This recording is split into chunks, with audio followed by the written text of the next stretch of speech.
Class 9 मजमून रियाजी unit 1 lesson 22 basic operation on complex numbers मुंजल अदन ते बुनियादी अमल पार्ट 1 आवां जो रियाजी जो उस्ताद राशिद अली सिंध ऑनलाइन स्कूल में अवां के भली कार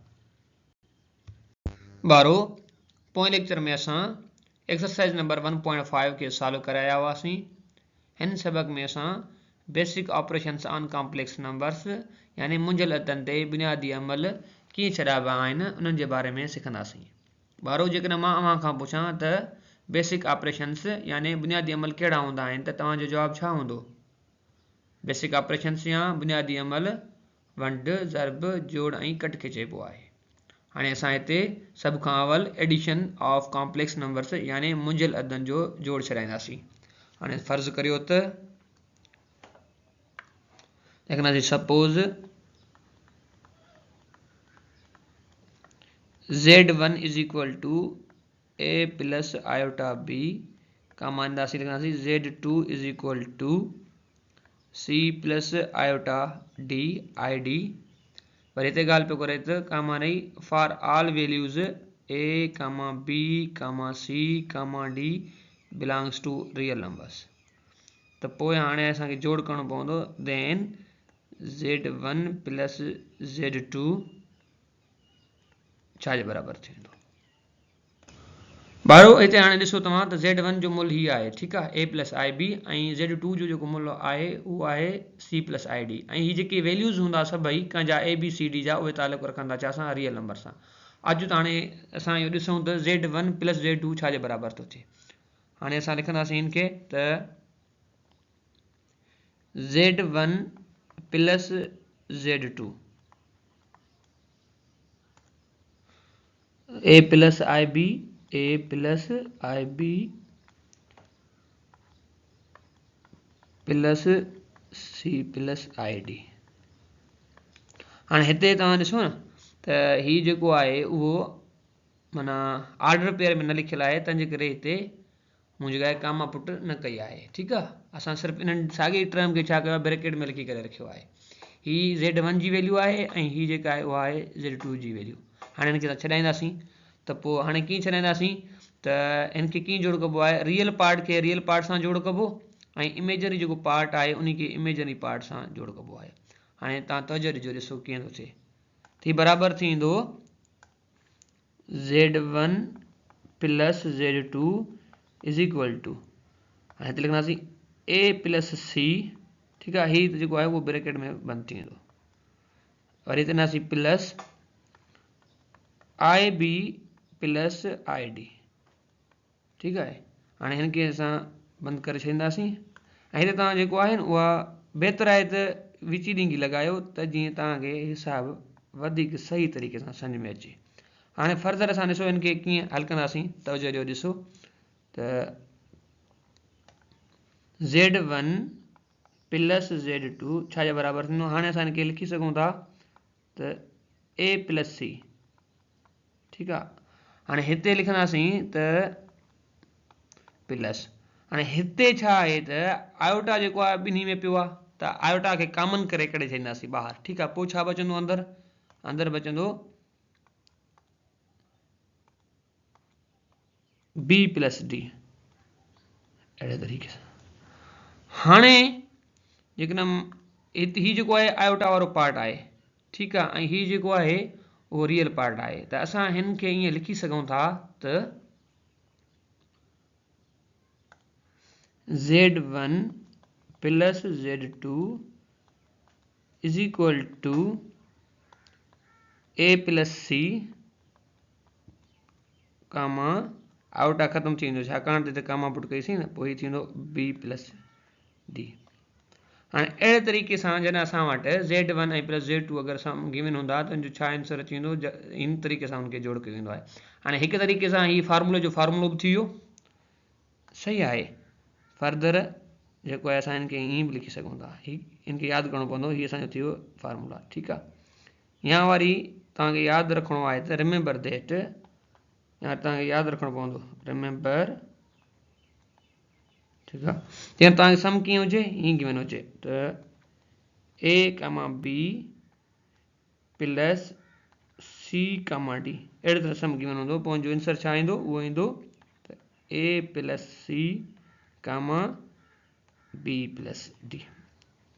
हाणे ॿिन्ही तरीक़े सां या त सम तव्हांखे हिन तरीक़े सां गिवन हूंदो Z1 ऐं Z2 जी वैल्यू गिवन हूंदी या डायरेक्ट तव्हां वटि सम हूंदो त ए कामा बी ऐं C comma D order pair में हूंदो न त पोइ तव्हांखे जेको सम हूंदो हीअं गिवन हूंदो ए प्लस आई बी ऐं सी प्लस आई डी त इन खे जोड़ कयो अहिड़े तरीक़े सां तव्हांखे इशू यादि रखणो पवंदो।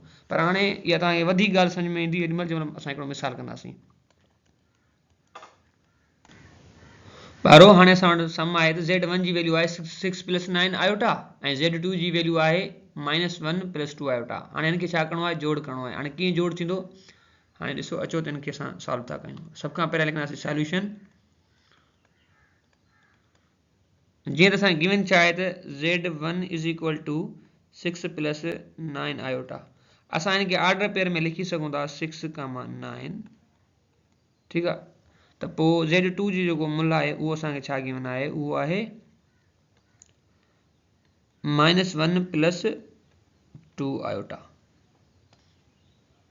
-1 प्लस 2 आयोटा खे असां ऑर्डर पेयर में कीअं लिखंदासीं इहो थींदो -1 कामा 2 अहिड़े तरीक़े सां।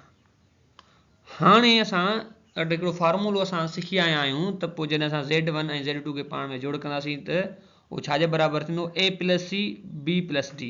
त अचो त असां हाणे लिखूंसि। हाणे हिते फार्मूला इस्तेमालु थींदो we know that Z1 plus Z2 is equal to a c comma b d a plus c b plus d ठीकु आहे अहिड़े तरीक़े सां। हाणे जस्ट छा करिणो आहे असांखे वैल्यूज़ पुट करणियूं आहिनि इन में बसि असां छा कंदासीं Z1 ऐं Z2 जी जेके वैल्यूज़ आहिनि उहे इन तरीक़े सां पुट करे ईंदासीं। पर हाणे असां पहिरियां ॼाणणु ज़रूरी आहे त ए बी सी डी जा जेके वैल्यूज़ कहिड़ा आहिनि। हाणे अचो त उहो मां तव्हांखे ॿुधायां थो। हाणे हिते ए जी वैल्यू आहे 6 बी जी वैल्यू आहे 9 सी जी वैल्यू आहे -1 ऐं डी जी वैल्यू आहे घणो 2 अहिड़े तरीक़े सां।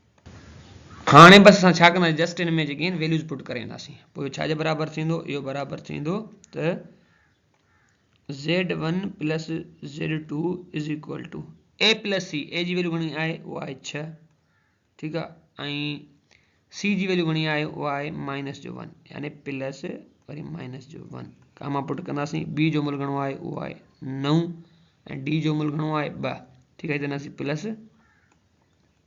2 अहिड़े तरीक़े सां। जॾहिं असां हिनखे फर्दर सिंप्लीफाई कंदासीं छाजे बराबरि थींदो इहो बराबरि थींदो त Z1 plus Z2 is equal to हाणे 6 प्लस इंटू माइनस माइनस थी वियो त पोइ हिते छा थींदो हिते थींदो -1 हेॾां थी वियो 9 प्लस 2 थी वियो 11 अहिड़े तरीक़े सां त हिते हीअं थींदो Z1 प्लस Z2 छाजे बराबरि थी वियो।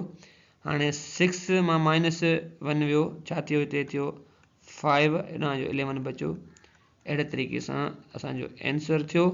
यानी जॾहिं असां Z1 ऐं Z2 खे जोड़ कयोसीं त हुनजो जवाबु आयो 5 कामा 11 सही आहे ऑर्डर पेयर में।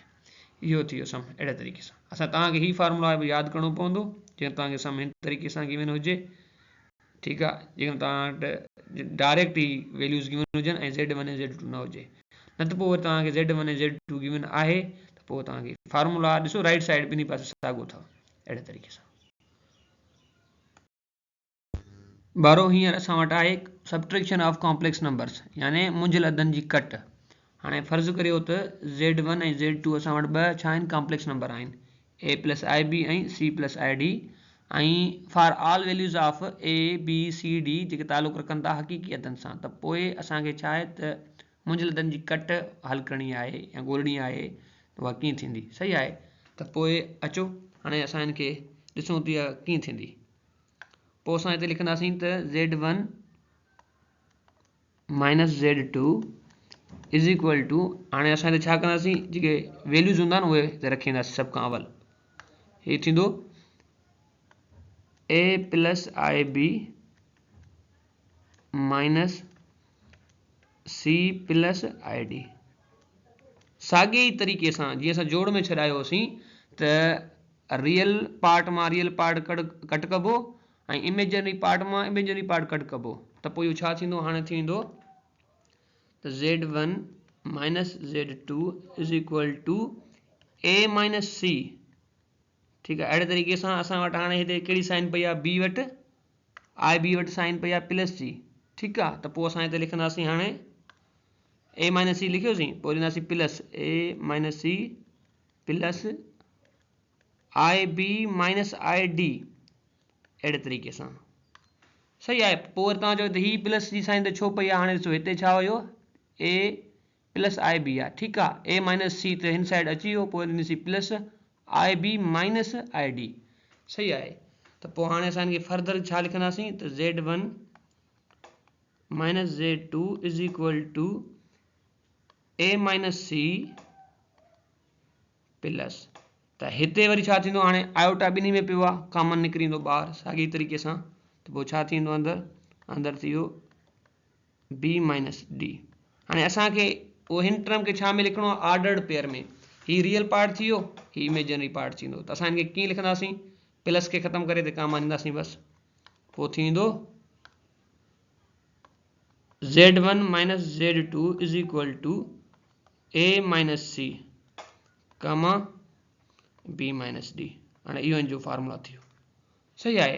माना हाणे असां कीअं हिन खे फार्मूला खे सेट कंदासीं, इन फार्मूला खे सपोज़ कयो असां वटि ॿ टर्म हुजनि, कहिड़ा, उहे हीअं हूंदा ए कामा B minus C comma D. अगरि सम गिवन हूंदो त पोइ छा जे बराबरि थी वेंदो, इहो बराबरि थी वेंदो ए minus C comma B minus D, हिन तरीक़े सां। हाणे इहा शइ तव्हांखे पंहिंजे ज़हन में यादि रखणी पवंदी। ठीकु आहे, इहो असांजो फार्मूलो थी वियो। ही बि तव्हांखे या हिन तरीक़े सां सॉल्व थींदो। ठीकु आहे, हिकिड़ो त या ईअं सम ईंदा या वरी उहो हिन तरीक़े सां हूंदो, तव्हांजी मर्ज़ी। इहे आहिनि ॿई ॻाल्हियूं साॻियूं।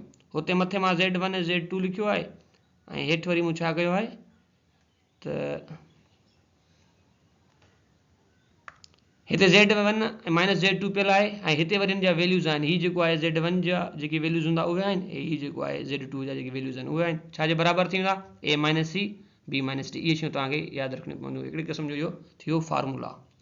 हाणे जेकॾहिं असां वटि सम गिवन हुजे बारो, जेकॾहिं असां वटि सम हुजे त Z1 जी जेका वैल्यू आहे उहा हुजे माइनस 7 प्लस 2 आयोटा, ऐं Z2 हुजे 4 माइनस 9 आयोटा, त पोइ Z1 माइनस Z2 मालूम करियो। त पोइ असांखे कीअं हल कंदासीं, त पोइ असांखे हल कंदासीं, लिखंदासीं सॉल्यूशन लिखंदासीं। सॉल्यूशन लिखण खां बाद में असां लिखंदासीं त Z1 is equal to minus 7 plus 2 iota. त असां हिनखे पहिरियां ऑर्डर पेयर में लिखंदासीं, त पोइ छा थींदो, इहो थींदो माइनस 7 कामा 2, ऐं वरी Z2 जो जेको मुल आहे, अचो उहो लिखी वञूं, उहो आहे त 4 माइनस 9 आयोटा, छा जे बराबरि थी वियो 4 कामा माइनस 9। हाणे हिते ए जी जेका वैल्यू आहे उहा आहे माइनस 7, बी जी वैल्यू आहे उहा आहे 2, सी जी वैल्यू आहे 4, ऐं डी जी वैल्यू आहे माइनस जो 9। इहे शयूं तव्हांखे यादि रखणियूं पवंदियूं पहिरियां। सही आहे, हिन तरीक़े सां। हाणे ए बी सी डी जेके वैल्यूज़ आहिनि उहे असांखे हाणे ख़बर पइजी वई, मालूम थी वियो त उहे कहिड़ियूं आहिनि।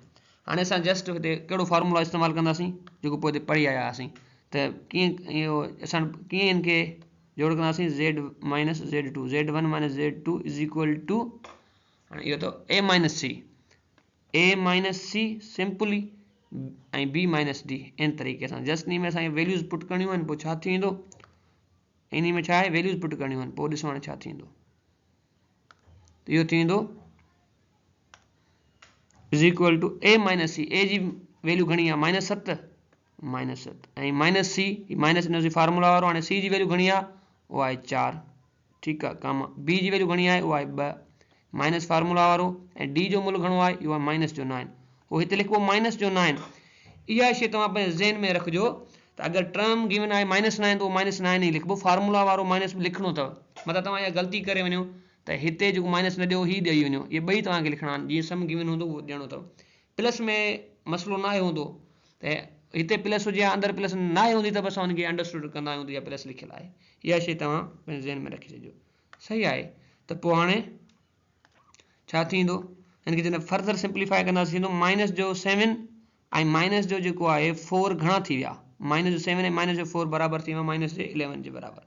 हिते लिखंदासीं माइनस जो 11, कमा ॾींदासीं ऐं पोइ आहे माइनस इंटू माइनस थी वियो प्लस, त पोइ लिखंदासीं असां इनखे त 2 + 9 फर्दर सिंप्लीफाई कंदासीं छा थींदो, थींदो -11 कामा +11। हीअ असांजो थी वियो आंसर। अहिड़े तरीक़े सां जेको आहे त छा जो आंसर इहो बीठो, इहो आंसर बीठो Z1 + Z2 जो आंसर बीठो। सॉरी हिकिड़ो मिनट, इहो प्लस न आहे पर हिते छा आहे, इहो आहे माइनस, इहा शइ Z1 - Z2। अहिड़े तरीक़े सां असां अॼु जेको आहे माना मुंहिंजे लदनि जी कट ऐं पोइ हिते जेका मुंहिंजे लदनि जी जेका जोड़ हुई उन्हनि खे असां सिखी वरितोसीं। हाणे हिते हीउ तव्हांखे फार्मूलो यादि करणो पवंदो, हीअ ॿई फार्मूला तव्हांखे पंहिंजे ज़हन में यादि करणा पवंदा। अहिड़े तरीक़े सां ॿारो अॼु जो लेक्चर हिते पूरो थियो। वरी मिलंदासीं नए लेक्चर में, तेसीं ताईं अल्लाह वाही।